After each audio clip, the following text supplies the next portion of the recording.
Hello बच्चों, तो चलिए इस प्रश्न को पढ़ते हैं। यदि y बराबर वर्गमूल x की घात वर्गमूल x की घात वर्गमूल x डॉट डॉट डॉट अनंत, तब सिद्ध कीजिए कि x डी वाई बट्टा डी एक्स बराबर वाई स्क्वायर बट्टा 2 माइनस वाई लॉग x। ठीक है, तो यहाँ पर देखो हमारे पास में y का मान दिया हुआ है, तो हमें सिद्ध करके दिखाना है कि x डी वाई बट्टा डी एक्स का जो मान आएगा वो किसके बराबर आएगा, वाई स्क्वायर बट्टा 2 माइनस वाई लॉग x के बराबर। तो प्रश्न में आगे बढ़ने से पहले इस प्रश्न से संबंधित जो मुख्य अवधारणा है उसकी हम चर्चा कर लेते हैं। देखो, मुख्य अवधारणा, जब भी हमारे पास में ऐसा लिखा हुआ होता है अर्थात दो फलन गुणा में लिखे हुए हों u x dot v x और उनका हमें अवकलन करना हो तो किस प्रकार करते हैं। पहले एक फलन को हम ऐसे ही रखते हैं अर्थात यू एक्स को ऐसे ही रखा और डी बट्टा डी एक्स हम वी एक्स का अवकलन कर देते हैं। ठीक है, प्लस में फिर हम वी एक्स को ऐसे ही रखते हैं और डी बट्टा डी एक्स यू एक्स का हम अवकलन कर देते हैं। इस प्रकार होता है अवकलन जब दो फलन गुणा में लिखे हुए हों। तो यहाँ पर देखो हमारे पास में क्या दिया हुआ है, y बराबर में वर्गमूल x, फिर इसकी घात है वर्गमूल x, फिर इसकी भी घात है वर्गमूल x। इस प्रकार पद चल रहे हैं अनंत तक। ठीक है, तो ध्यान से देखें तो y बराबर में वर्गमूल x, फिर इसकी घात से देखें तो वर्गमूल x, फिर वापस इसकी घात वर्गमूल x है। तो जो बचे हुए पद हैं इसकी घात में वो y की तरह ही तो है। ठीक है, तो यहाँ पर इसकी घात में हम y भी लिख सकते हैं। ठीक है, क्योंकि अनंत तक वही वही पद वापस चलते जा रहे हैं जो कि y में भी है। तो अब देखो x की घात जो वर्गमूल x है उसका मतलब क्या होता है, x की घात 1/2। तो यहाँ पर क्या बन जाएगा, y बराबर में x की घात 1/2 और यहाँ पर घात में y भी है तो 1/2 गुणा y/2 बन जाएगा घात में। तो अब देखो यहाँ पर हम दोनों तरफ लघुगणक ले लेते हैं e के आधार पर। तो log ई वाई बराबर में log आधार e x इसकी घात है y/2। तो देखो लघुगणक का एक गुणधर्म होता है कि जब भी ऐसा लिखा हुआ हो log a की घात b तो वो इस तरह बन जाता है b log Aadhaar e a। ठीक है, यानी कि घात जो है वो आगे गुणा में आ जाती है। तो हम क्या लिख सकते हैं यहाँ पर देखो, बाएं पक्ष में तो log ई वाई अर्थात log आधार ई वाई और यहाँ पर ये जो घात है y/2 ये आगे आ जाएगी।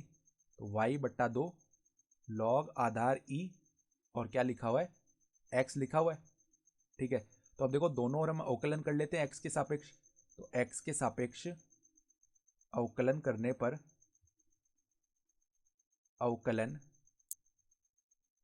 पर यहाँ पर देखो बाएं पक्ष में log x का जो अवकलन का सूत्र होता है वो 1/x होता है।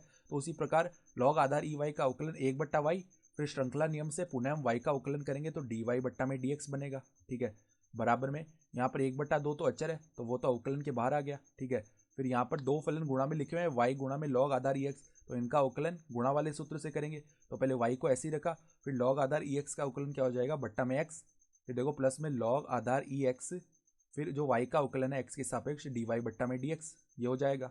ठीक है, तो अब देखो यहाँ से अब क्या करते हैं हम, 1/y dy बट्टा dx। ठीक है, बराबर में इधर y/2x प्लस में log आधार ई एक्स बट्टा 2 dy बट्टा dx। ठीक है, तो अब हम क्या करते हैं, dy बट्टा dx के जो पद हैं उनको हम एक तरफ लेके आते हैं।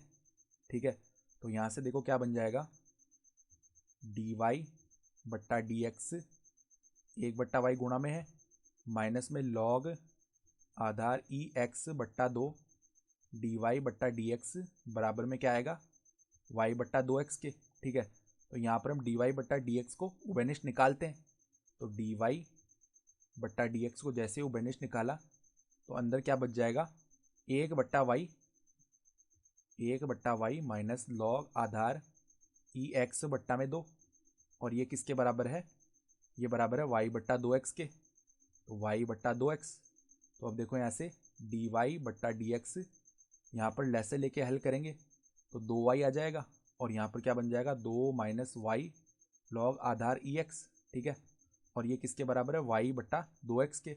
यहाँ से देखो 2 से 2 तो भाग हो गया एक बार और इस x को हम इस तरफ ले जाते हैं तो x dy बट्टा dx का जो मान है वो किसके बराबर आएगा, y बट्टा में ये जो 2 माइनस वाई लॉग आधार ई एक्स है यहाँ पर बट्टा में आएगा तो 2 माइनस वाई लॉग आधार ई एक्स। ठीक है, फिर ये जो y है ये इस तरफ y से गुणा हो जाएगा तो y का स्क्वायर बन जाएगा। ठीक है, और ध्यान से देखें तो यही तो हमें सिद्ध भी करना था। ठीक है, तो हम क्या लिख सकते हैं, इति सिद्धम, अर्थात दी गई उदाहरणा के आधार पर हमने सिद्ध करके दिखा दिया। तो आशा करता हूँ कि आपको ये प्रश्न समझ में आया होगा। धन्यवाद।